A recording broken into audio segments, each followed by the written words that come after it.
오늘 말씀은 우리에게 주신 말씀 창세기 11장 1절부터 9절 말씀과 사도행전 2장 1절부터 4절, 9절부터 11절 말씀입니다. 창세기 11장 1절로 9절 말씀을 먼저 교독하겠습니다. 온 땅의 언어가 하나요, 말이 하나였더라. 이에 그들이 동방으로 옮기다가 시날 형제를 만나 거기 거주하며 서로 말하되 자 벽돌을 만들어 견고히 굽자 하고 이에 벽돌로 돌을 대신하며 역청으로 진흙을 대신하고 또 말하되 자 성읍과 탑을 건설하여 그 탑 꼭대기를 하늘에 닿게 하여 우리 이름을 내고 온 지면에 흩어짐을 명하자 하였더니 여호와께서 사람들이 건설하는 그 성읍과 탑을 보려고 내려오셨더라.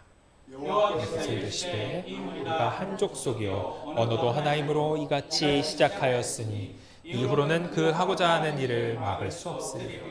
자, 우리가 내려가서 거기서 그들의 언어를 혼잡하게 하여 그들이 서로 알아듣지 못하게 하자 하시고 그래서 거기서 그들을 온 지면에 흩으셨으므로 그들이 그 도시를 건설하되 함께 읽습니다. 그러므로 그 이름을 바벨이라 하니 이는 여호와께서 거기서 온 땅의 언어를 혼잡하게 하셨음이니라.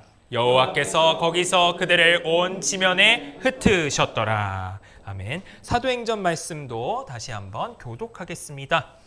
오순절 날이 이미 이름에 그들이 다 같이 한 곳에 모였더니 호련히 하늘로부터 급하고 강한 바람 같은 소리가 있어 그들이 앉은 온 집에 가득하며 마치 불의 혀처럼 갈라지는 것들이 그들에게 보여 각 사람 위에 하나씩 임하여 있더니 그들이 다 성령의 충만함을 받고 성령이 말하게 하시니까 다른 언어들로 말하기를 시작하니라. 우리는 바데인과 메데인과 엘람인과 또 메소포타미아, 유대와 갑바도기아, 본도와 아시아, 프르기아와 밤빌리아, 엘고마 및 구레네에 가까운 리비아 여러 지방에 사는 사람들과 로마로부터 온 나그네 곧 유대인과 유대교회 함께 읽습니다. 그레데인과 아라비아인들이라 우리가 다 우리의 각 언어로 하나님의 큰 일을 말함을 듣는도다 하고. 아멘. 오늘 말씀의 제목은 바벨에서 오순절로 보혜사의 시대입니다. 성령 강림절을 맞아서 우리는 교회 역사상 가장 중요한 사건 중 하나를 기념합니다. 그런데 오늘날 많은 그리스도인들이 성령의 역사라고 하면 굉장히 개인적인 감정 내지는 종교적 체험, 치유도 포함되는 여러 종교적 감정, 체험 이 차원에서만 좀 이해하는 경우가 많은 것 같습니다. 하지만 성경이 증거하는 성령 강림은 그보다 훨씬 크고 깊은 의미를 가지고 있지요. 그래서 오늘은 이 세 가지를 통해서 성령 강림의 좀 의미를 발견해 보고자 합니다. 첫 번째로 성령 강림은 주관적 체험이 아닌 객관적인 현실이라는 것이고, 두 번째로 성령 강림은 바벨탑의 역전이다라는 것이고, 세 번째는 이 보혜사가 과거와 현재와 미래를 아우르는 사역을 하신다는 것, 이 세 가지를 한번 좀 살펴보고자 합니다. 첫 번째 보시면 성령 강림은 객관적 현실로서의 하나님의 사역이다 이렇게 얘기합니다. 사도행전 2장 2절부터 4절 말씀을 한번 보죠. 성령 강림이 외적 표지를 동반을 하는데요. 한번 같이 한번 읽어보실까요? 새한글 성경입니다. 그때 갑자기 하늘로부터 윙윙 소리가 났는데 거센 바람이 부는 것 같았다. 그 소리가 그들이 앉아있는 집을 온통 가득 채웠다. 불길처럼 여러 갈래로 나누어진 혀들이 그들에게 보였고 그들 한 사람 한 사람 위에 내려앉았다. 그들은 모두 성령으로 가득 찼고 여러 다른 언어로 말하기 시작했다. 성령님이 소리내게 하시는 대로 말이다. 아멘. 그러니까 이게 단순한 어떤 개인적 감정으로서 드러나는 건 아닌 것 같습니다. 바람 소리, 심지어 새한글에서는 윙윙 소리가 났다라고까지 얘기하고 있어요. 어떤 청각적인 현상인 거죠. 그리고 불길처럼 여러 갈래로 나누어진 혀, 볼 수 있는 현상이었던 거죠. 그리고 여러 다른 언어로 말하기를 시작했다. 요거는 확인할 수 있는 언어적인 현상입니다. 그러니까 이 성령 강림의 이 표지들은 한 사람의 어떤 주관적 체험이라고 할 수도 없고 어떤 집단 최면 이렇게 말할 수도 없는 공동체 전체가 경험하는 객관적 현상이었다는 것이죠. 더 중요한 것은 5절부터 12절에 나타나는 제3자의 반응들입니다. 여기서 우리가 놓치기 쉬운 좀 결정적 포인트가 있는데 6절을 한번 보시죠. 6절 맨 처음에 그 소리가 나자 이렇게 되어 있습니다. 이 그 소리가 보통 우리는 이거를 이제 여러 외국어 하는 소리, 방언 소리라고 생각하기 쉬운데 문맥상 이거는 이 바람 같은 소리를 의미합니다. 이 소리가 온 집에 가득할 정도로 컸기 때문에 멀리서도 들을 수 있었겠죠.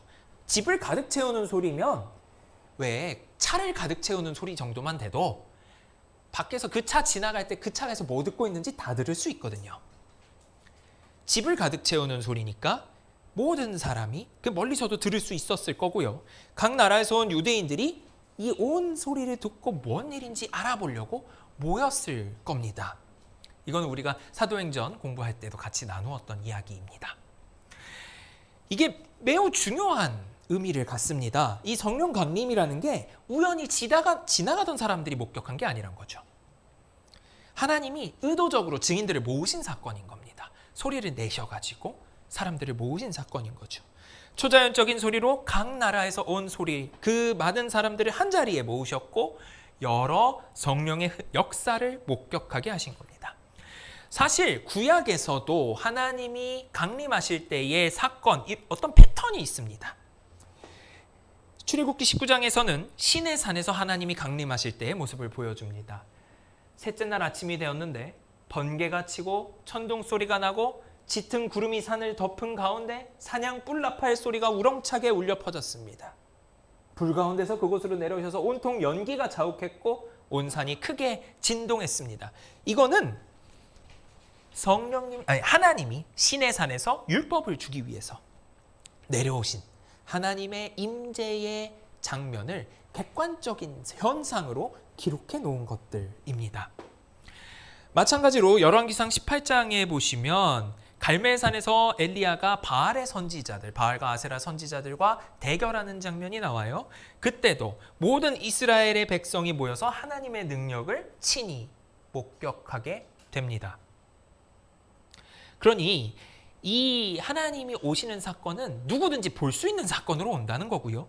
성령 강림도 마찬가지로 누구든지 볼 수 있는 형태로 오셨다는 겁니다. 다양한 지역과 문화권의 사람들을 모으셔서 성령께서 가진 능력을 공개적으로 증명하신 사건인 거죠. 모여서 목격한 게 무엇입니까? 바데인, 메데인, 엘라민, 메소포타미아, 유대와 갑바도기아, 본도, 아시아, 부르기아, 밤빌리아, 애국과 구레네에 가까운 리비아 여러 지방에 사는 사람들, 로마로부터 온 나그네 곧 유대인과 유대교에 들어온 사람들과 그레데인과 아라비아인들이 각각 자기들의 언어로 하나님의 큰 일을 말하는 것을 듣게 된 것입니다.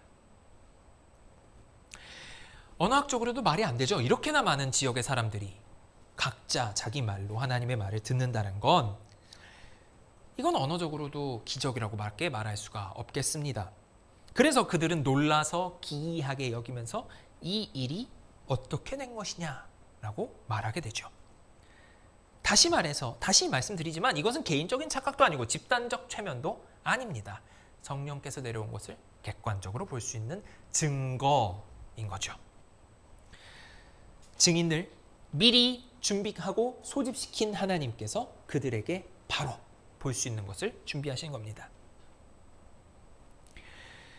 신약에서도 사실 하나님이 오신, 성령님이 오신 패턴이 또 다른 데서 보여요. 마가복음을 보시면 예수님이 세례 받으실 때의 장면이 나옵니다.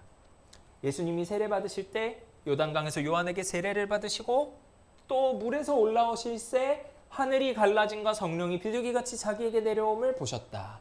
물론 예수님이 직접 보신 것처럼 서술되어 있지만 소리도 들렸다라고 이야기합니다. 하늘로부터 소리가 들렸다. 이거는 수동태로 표현되어 있어요. 엄연히 들렸다라는 게 예수님에게만 들린 게 아니라 모든 사람이 들을 수 있었다라는 표징으로 읽을 수 있습니다. 이것만인가요? 변화산에서 예수님은 얼굴이 해같이 빛나며 옷이 빛과 같이 휘어졌고 빛난 구름이 그들을 덮었고 구름 속에서 소리가 났습니다. 베드로와 야고보와 요한도 예수님이 어떻게 된 건지를, 어떤 분이신지를 그 변화선 사건을 통해서 보고 들을 수 있었던 겁니다. 따라서 성령 강림이란 성경 전체에서 드러난 하나님의 나타나심, 좀 어려운 말로 신현, 하나님의 나타나심의 어떤 패턴 속에서 일어난 절정의 사건인 거죠.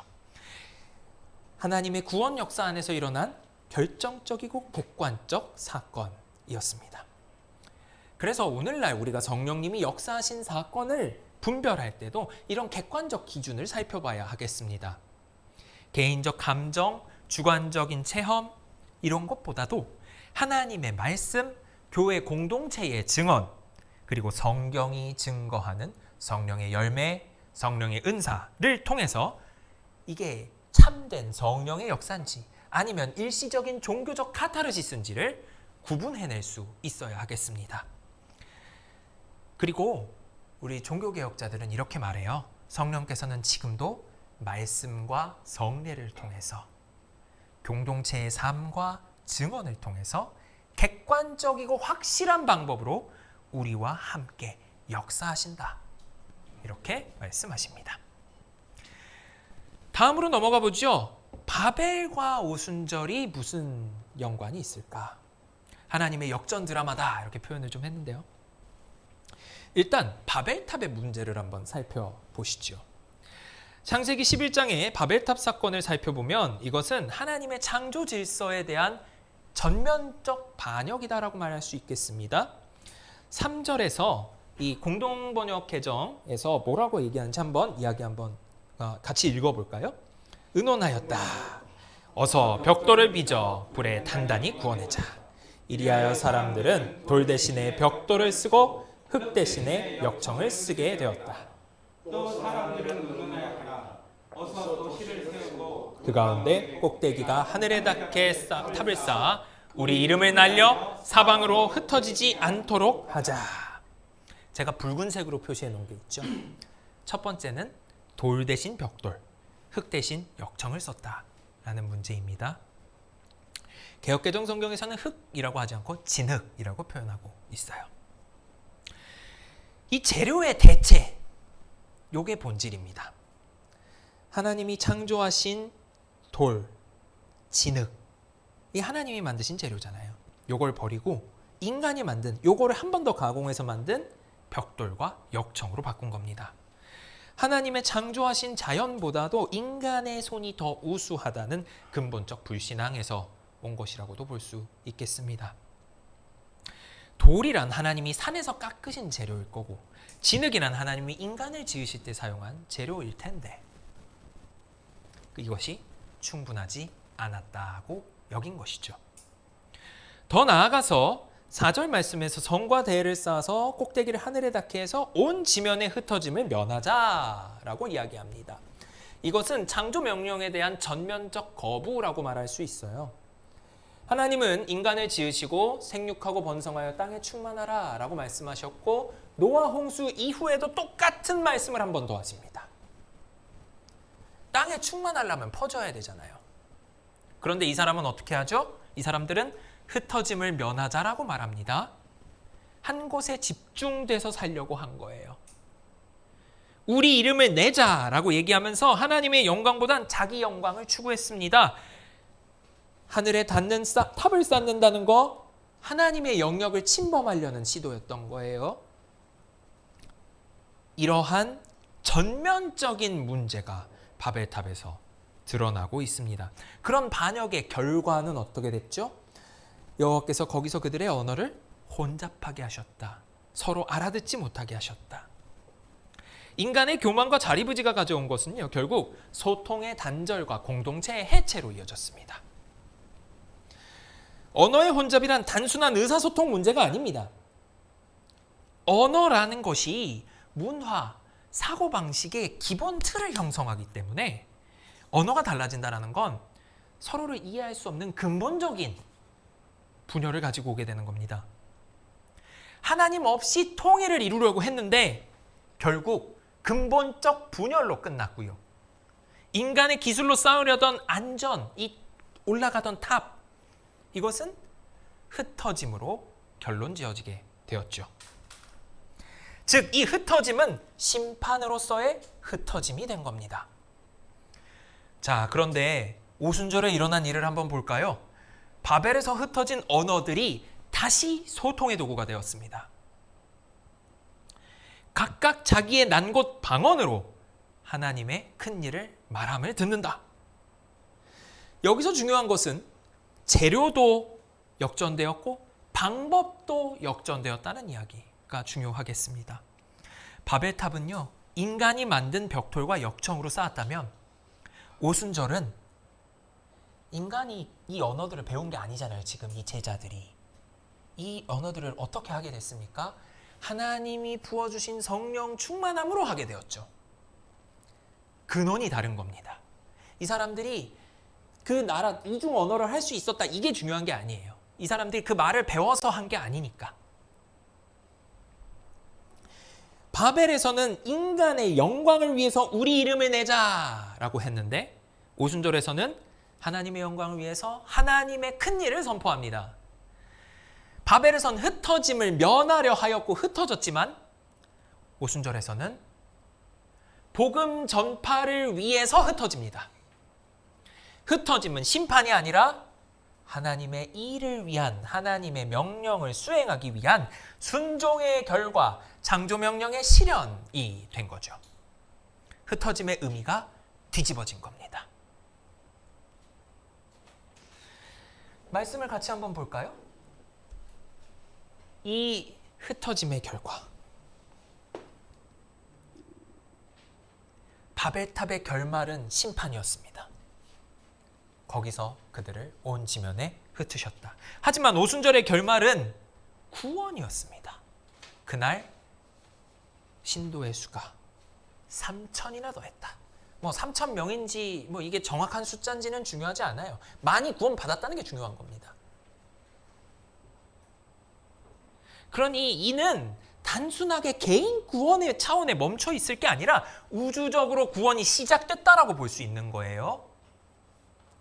바벨에서 깨어져 버렸던 인류의 소통이 회복되었어요. 창조 명령에 대한 어김의 결과로 흩어짐은 처벌이 되었지만 다시 한번 올바르게 하나님의 이름을, 하나님의 큰 일을 전하기 위해서 흩어지게 되었습니다. 하나님의 영광은 모든 민족에게 전해지기 시작했고요. 이 복음이 언어와 문화의 장벽을 넘어서 모든 민족에게 전해지면서 우리에게까지 왔죠. 자, 이 역전 드라마 언제 끝날까요? 언제 완성될까요? 새 예루살렘에서 끝날 것입니다. 요한계시록 21장에서 말이죠. 이 바벨탑과 새 예루살렘을 한번 비교해 볼까요? 바벨탑은 인간의 벽돌, 역청 이걸로 만들어서 올렸어요. 이렇게 해서 밑에서부터 올린 탑입니다. 근데 계시록 21장에서 예루살렘은 그 재료를 알 수가 없어요. 왜? 완성된 채로 하나님이 하늘에서 내려보내시거든요. 몰라요. 하나님께로부터 하늘에서 내려오는 사람이 손댄 적 없는 도시입니다. 바벨탑 건설자들은 탑의 꼭대기를 하늘에 닿게 해서 하나님께 도달하려고 시도를 했어요. 그런데 새 예루살렘은 하나님이 하늘에서 완성해서 아래로 내려보내십니다. 그리고 하나님도 친히 내려오시고 그들과 함께 계신다. 바벨에서는 우리 이름을 내자 하고 인간의 영광을 추구했어요.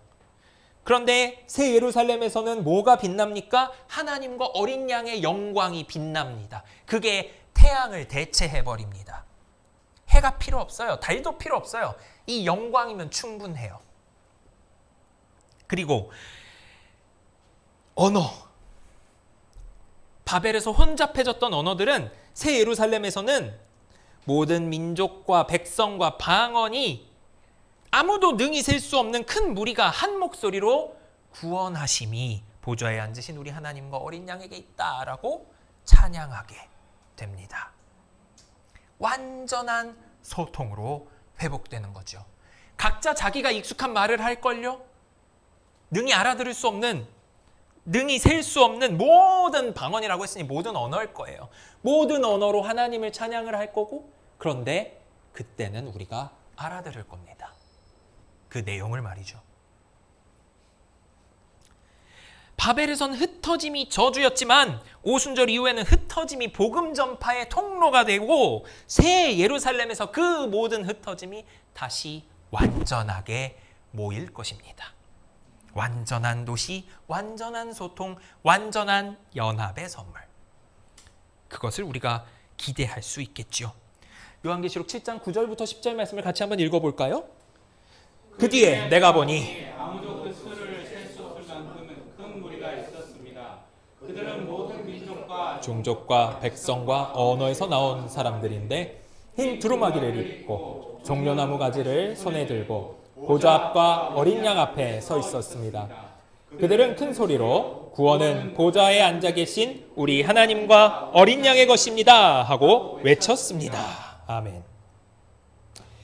따라서 교회의 세계 선교는요, 바벨에서 왜곡된 창조 질서의 회복, 하나님 나라의 확장, 이렇게 볼 수 있겠죠. 우리가 복음을 전할 때마다 바벨의 분열은 조금씩 치유의 방향으로 나아갈 겁니다. 하나님의 본래의 창조 목적도 실현되는 과정을 겪게 될 거죠. 특히 오늘날은 자기 PR의 시대라고 많이 얘기를 해요. 많아요, 그죠? 그리고 이런 거 엄청 많아요. 자기 PR이라고 찾아보니까 책만 한 4개 나오고요. 뭐 MZ세대 직장인은 셀프 브랜딩을 뭐 어쩌고 저쩌고, 셀프 브랜딩이라고 찾은 책들은 안 찾아봤으니까 더 많을 거예요. 자기 개발서가 얼마나 요즘 핫합니까? 그게 바벨탑으로밖에 보이지를 않아요. 바벨탑에서 우리 이름을 내자 했던 집단적 영광 추구는요, 개인적인 차원이 됐어요. 각자가, 요즘 젊은 사람들은 SNS. 자, 요 맨 오른쪽 그림은 사실 제가 이제 그 챗GPT한테 그려달라고 한 겁니다. 뭐 페이스북이니 유튜브니 뭐 많아요. 젊은 사람들은 SNS를 통해서 자기 실현을 하려고 하고요. 조금 나이 있는 분들은 SNS가 아니더라도 또 각자 다른 방식으로 자기 이름을 내려고 하시죠. 이거는 모든 인간에게 다 해당되는 거라 부정할 수가 없습니다. 저도 마찬가지니까요. 각자가 각자의 방법대로 바벨탑을 짓고 있지는 않은가 생각해 봐야 할 것 같습니다. 이러한 개인적 영광 추구, 이게 오늘날 일어난 공동체 해체 현상과 연결되어 있지 않는가 성경은 우리에게 생각하게 합니다. 현대판 언어의 혼잡이 일어나지는 않는가? 오늘날 다 한국어는 하는데 서로가 말이 안 통해요. 그렇지 않나요? 다 한국어로 얘기하고 있고요. 뭐 이중언어, 삼중언어 쓰시는 분들은 또 그 말로도 하시죠. 근데 말이 안 통하잖아요. 자기 얘기만 해요. 참 다행인 것은 하나님이 이미 이 문제의 해답을 제시하셨다는 겁니다. 이미 제시하셨다. 한 성령을 부어주심을 통해서 이미 우리에게 답을 제시하셨습니다. 고린도전서 12장 13절 말씀 같이 한번 읽어보시죠. 우리는 모두 한 성령님 안에서 세례를 받아 한 몸을 이루었기 때문입니다. 유대아 사람이나 그리스 사람이나 노예나 자유로운 사람이나 마찬가지입니다. 우리는 모두 한 성령님을 받아 마시게 되었습니다. 아멘. 바벨탑에서 인간들은 자기들의 노력으로 하나가 되려고 시도했지만 분열됐죠. 하나님께서는 한 성령이라는 완전한 해답을 주셔서 그리스도 안에서 참된 하나됨을 이루십니다. 우리 지난주에도 전도사님이 말씀으로 우리에게 알려주셨잖아요. 성령께서는 우리를 통해서 바벨의 혼란을 오순절의 연합으로, 개인의 영광 추구를 하나님의 영광 선포하는 것으로, 공동체의 분열을 그리스도 안에서의 하나됨으로 바꾸어 가십니다. 다음은 이 보혜사 성령님의 시대에 대한 이야기를 해보려고 합니다. 예수님은 요한복음 14장 26절에서 이렇게 약속하셨죠. 보혜사 곧 아버지께서 내 이름으로 보내실 성령 그가 너희에게 모든 것을 가르치고 내가 너희에게 말한 모든 것을 생각나게 하리라. 예수님이 말씀하신 것을 가르치고 생각나게 할 것이다. 이거는 단순히 그냥 기억하게 하겠다 뭐 이게 아니에요. 성령님은 예수님의 말씀과 사역을 부활이라는 빛 아래에서 해석하게 하십니다. 단순히 억구를 기억하는 게 아니고 하나님이 원하시는 빛으로 예수님의 말씀을 다시 생각나게 하신다는 거예요. 사도행전 2장에서 베드로는 예수의 십자가와 부활을 이렇게 말하죠. 구약의 예언의 성취로 해석합니다. 하나님이 살리셨다. 우리가 다 일의 증인이다. 하나님이 오른손으로 예수를 높이심에 그가 약속하신 성령을 아버지께 받아서 여러분께 다 부어주셨다. 이렇게 얘기합니다. 여기에 씻지는 않았지만 사도행전 2장의 다른 말씀들은 베드로가 설교하면서 시편의 말씀을 가지고 오고요. 요엘 선지자의 말씀을 가지고 와요. 그러면서 구약의 말씀이 예수 그리스도의 죽음과 부활, 성령 강림이라는 이 세 가지 사건을 통해서 이루어졌다라고 해석합니다. 그 전까지 이들은 이 말씀을 그렇게 해석해 본 적이 없어요. 근데 어떻게 이렇게 해석하게 됩니까? 성령님의 충만함을 입었기 때문입니다. 성령의 충만함을 가지고 구약을 해석하게 된 거죠. 그러자 구약이 다르게 읽혀지더라는 겁니다.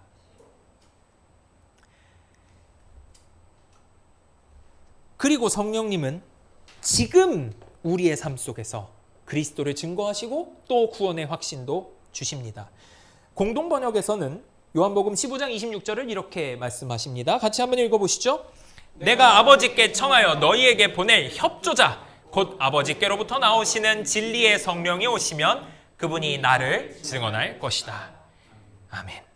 보혜사를 협조자라고 번역하고 있는 거 보이시나요? 이분이 지금 나를 증언할 거다. 예수 그리스도에 대해서 증언할 거다 라고 말씀하고 계세요. 로마서 8장에서는 어떻게 얘기하시죠? 성령이 친히 우리의 영과 더불어 우리가 하나님의 자녀인 것을 증언하신다. 이것도 현재 시제입니다. 지금 우리가 하나님의 자녀라는 걸 성령이 증언하신다. 우리 안에서 예수 그리스도의 연합을 확증하시고 우리가 하나님의 자녀라는 사실을 확증하십니다. 그래서 로마서에서 바울은 성령님을 증거, 상속물이라고 이야기하는 거죠. 그런데 성령님의 이 현재적인 사역에서는 또 다른 측면이 있습니다. 우리가 하나님의 구원을 받았다라는 걸 보여주는 것 말고 하나 더. 요한복음 16장 8절의 말씀 같이 읽어보시죠. 그분이 오시면 죄와 정의와 심판에 관한 세상의 그릇된 생각을 꾸짖어 바로잡아 주실 것이다. 성령께서는 세상을 바로잡으실 겁니다. 죄에 대해서 그들이 예수를 믿지 않음을 책망하시고 정의에 대해서 예수께서 아버지께로 가신 것 때문에 참된 정의가 무엇인지를 보여주실 거고요. 심판에 대해서는 이 세상 임금인 사탄이 이미 심판받았다라는 것을 선포하십니다. 그래서 사도행전 2장에 보면 베드로의 설교를 들은 사람들이 마음에 찔렸다라고 표현을 해요. 성령님이 이렇게 책망하시고 바로잡아 주시는 그 일 때문에 마음이 찔린 것이죠. 성령께서는 복음이 전해질 때마다 사람들의 양심을 깨우시고 회개로 인도하십니다. 정확하게는 보다 아름다운 본래적 양심을 이끌어내시는 겁니다. 창조 때에 타락하기 전에 그 양심 말이지요. 사도행전 2장의 사도들도 한번 보십시오. 예수님의 십자가 때는 다 도망갔던 그들이 사도행전 2장에는요 다 모여서 증거합니다. 성령께서 그들 안에서 그리스도의 부활과 승천을 증거하시지 않으셨다면 가능한 일은 아니었을 겁니다. 왜? 그들은 이미 한 번 도망갔으니까요. 한 번이 어렵지 두 번은 쉽습니다. 자, 성령께서는 과거, 현재 이렇게만 일하시는 게 아니에요. 또 미래도 향해서 일하시겠죠. 성령께서 또 미래를 향한 하나님의 뜻 어떤 것이냐 계시하고 인도하시는 역할을 하십니다. 요한복음 16장 13절 같이 한번 읽어보시죠. 그러나 진리의 성령이 오시면 그가 너희를 모든 진리 가운데로 인도하시리니 그가 스스로 말하지 않고 오직 들은 것을 말하며 장래일을 너희에게 알리시리라. 이렇게 약속하셨습니다. 사도행전 전반에서 우리는 성령님이 어떻게 초대교회를 인도해 나가시는지를 볼 수 있습니다. 빌립을 에티오피아의 내시에게 보내신 것도 성령이 하셨다라고 얘기하고요. 베드로를 고넬료에게 보내실 때도 성령이 하셨다라고 얘기를 하고요. 안디옥 교회에서 바나바와 사울을 택해서 파송하라고 말씀하신 것도 성령이 하십니다. 그런데 성령님께서 이러한 미래적인 선포의 차원 말고도 아까 우리가 하나 더 보았던 세상을 책망하시는 말씀을 하시면서 이 세상 임금이 심판을 받았다라고 말씀을 하시면서 어떤 이야기를 또 내포하고 있는지 보면요. 자, 이 세상 임금인 사탄은 이미 심판을 받았습니다. 그런데 완전한 심판에 아직 이르지 못했죠. 이미 심판을 받아서 지옥으로 떨어질 게 예정돼 있어요. 이미 돼 있는데 아직인 부분이 있잖아요. 이 승리의 완전한 실현은 우리에게도 미래에 이르겠죠. 성령께서는 현재에 있는 우리 교회를 통해 복음을 전하시면서 동시에 이 최종 심판의 날을 향해 역사를 이끌어 가십니다. 그리고 요한계시록 22장 17절에서는 이렇게 말씀하십니다. 같이 읽었죠. 성령과 신부가 말씀하시기를 오라 하시는도다. 듣는 자도 오라 할 것이요 목마른 자도 올 것이요 또 원하는 자는 값없이 생명수를 받으라 하시더라. 아멘. 성령과 신부가 말씀하신다. 이 신부는 교회를 가리킵니다. 성령과 교회가 이 역사의 끝에서 우리를 향해 말씀합니다. 오라. 목마른 자도 오고 듣는 자도 오고 원하는 자는 값없이 와서 생명의 물 예수 그리스도의 복음을 값없이 받아 가라. 그렇게 말씀하십니다.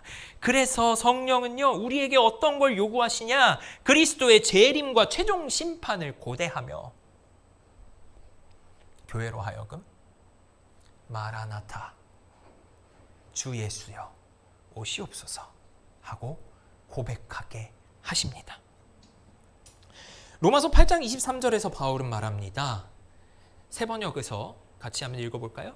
그뿐만 아니라 첫 열매로서 성령을 받은 우리도 자녀로 삼아 주실 것을 곧 우리 몸을 속량하여 주실 것을 고대하면서 속으로 신음하고 있습니다. 아멘.